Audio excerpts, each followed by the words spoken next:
Hello everyone, Prince here. I has been looking forward to make this video for a very long time. But as you know, I moved again from China back to Canada for some personal purpose. I would like to talk a little bit about the BYD Seal, or better known as BYD Auto 4 in the rest of the world. It's the second vehicle from the BYD's Ocean series and literally a successor of my own BYD Qing Plus EV. So yeah, which is built on the newer platform, and damn, its spec is amazing. Now in this video, I'm going only to talk about the design and the interior, as well as probably a little bit of the range spec, general spec part. For detail about the technology, there's really a lot to talk about this. I'm going to make it another video. So, as the second model of the Ocean series family, it is a mid-size sedan, or better say, slightly higher than A-class, around sedan. It is around 4.77 meters, very close to the original which I drove back in China, which is my own car. But it have a damn amazing wheelbase of 2.9 meters. Mine is around 2.7, and this one is 2.9, thanks to a fully electric platform. Yes, because of a fully electric platform, other than a electric hybrid or fossil hybrid platform, there's no engine needed, which means the front bay can be extremely small. While BYD also do nothing about a frunk, although I really think they should. If we checked my video review of the BYD Dolphin, then yeah, I really think they would need to have one, but they don't. Okay, actually I find it does have a frunk. Oh, now I really want to change my car. With this long of a wheelbase, around 2.9 meters, it is going to have a big battery pack. Yes, its battery pack is actually 10 kilowatt hour of energy more, which means higher than my vehicle. It can do 700 kilometers of range compared with mine, which is 600, which honestly is amazing. And I do believe 99.9% of the trips, even in China, can be covered by this vehicle, really. Another thing which contributed to this good range is about the wind drag. So the wind drag for this vehicle is just I'll say the drag coefficient is 0.219. The CD is just 0.219, which is damn amazing, because I think it's a sedan and it can do something better than a Porsche Taycan, which is a coupe, which is a supercar. So yeah, when we look at the exterior design, the Ocean series concept, so Ocean X design style, BYD really boosted up their design from the old day to new design, which are amazing, yeah. And there are actually some fancy colors, yes, the green, the orange, the blue, and well, it's Ocean series, so it's meant to be dynamic, not like the Dynasty series is more business field oriented. For this car, I would really think a white car is the best choice. There are also different kind of rims. They are pretty good. Like you can see the caliper even matches the color of the style. I extremely like the green caliper or the orange calipers, though, to be honest. Now talking about the interior is actually pretty modern. From my perspective, it looks like the center screen is still probably 12.8 inches. It's enough for this car. The Ocean series have a slightly different interior feeling. It's more smooth, like it have more curves, round surfaces, rather than my car, which is flat, straight lines. Honestly speaking, I like the straight lines better because, yeah, I'm a person of that. But interior, every people's taste. However, I do like the dash. Remember the dash on mine? I'm thinking it's a cheap cut on the on original because they want to save the cost there. But this one, they use the large widescreen, probably at 21:9 aspect ratio, which actually super easy for them to do software development on this.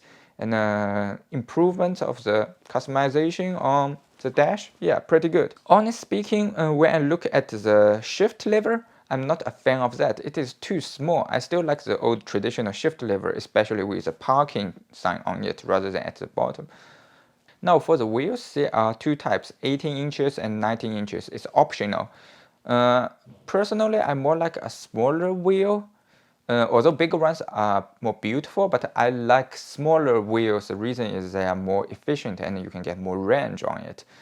For me, power is not a big deal. Range of the vehicle is a bigger deal. However, with a range of 700 kilometers, I have really nothing to worry about.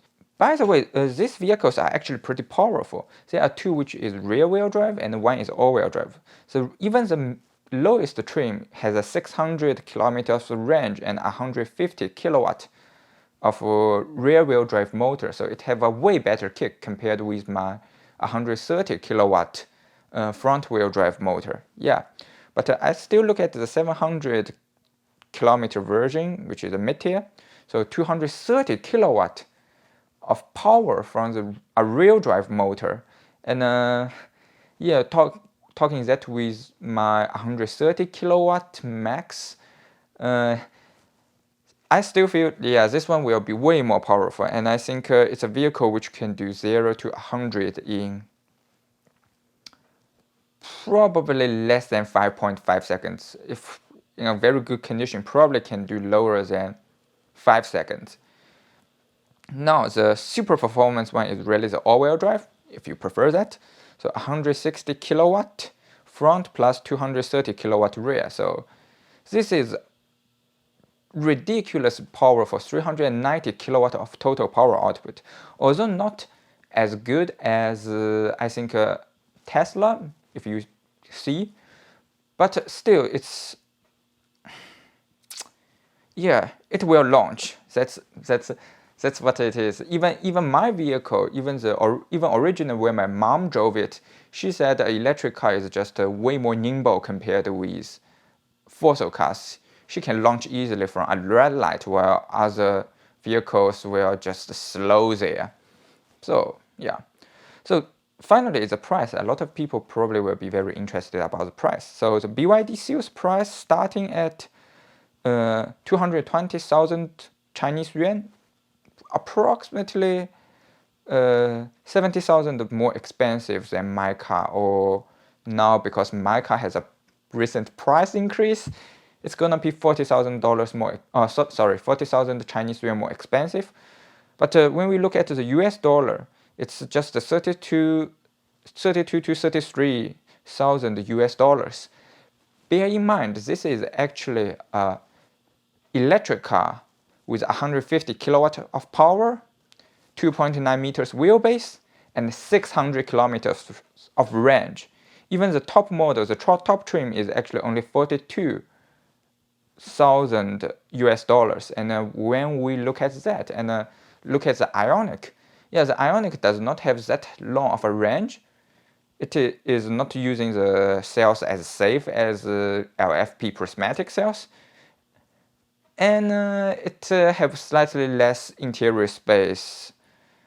It costs slightly more, even before tax. Oh, by the way, these price, when you look at the Chinese price, they are, or after tax, because in China, we do not need to pay tax for renewable energy vehicles.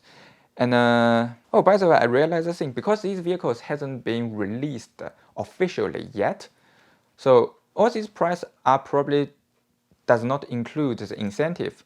There's probably 10,000 Chinese yuan of incentive on these vehicles, which means it will be even cheaper, like 10,000, 12,000 Chinese yuan cheaper, which shaves off another 1,500 to 2,000 US dollars after the incentive. So that will be pretty appealing. One thing I'm personally very interested in is, they say BYD Seal would go on sale in the second half of the year of China, which is correct. They are likely to start to sell these vehicles in July of this year, as I heard the news from my previous sales. And export could begin in 2023. I really wish they can export them to North America so I can finally enjoy a vehicle, which is great. But however, based on the current state of the war, the trade war, the economic crisis, as well as the pandemic, I'm not bearing any big hope. But I really wish. Okay, this is the end of the video. I'm going to make another one about the technology behind it. I really need to talk it more a little bit into the details. By the way, did you realize like BYD say it's the Ocean series, but none of their vehicles are fish, all of them are mammals?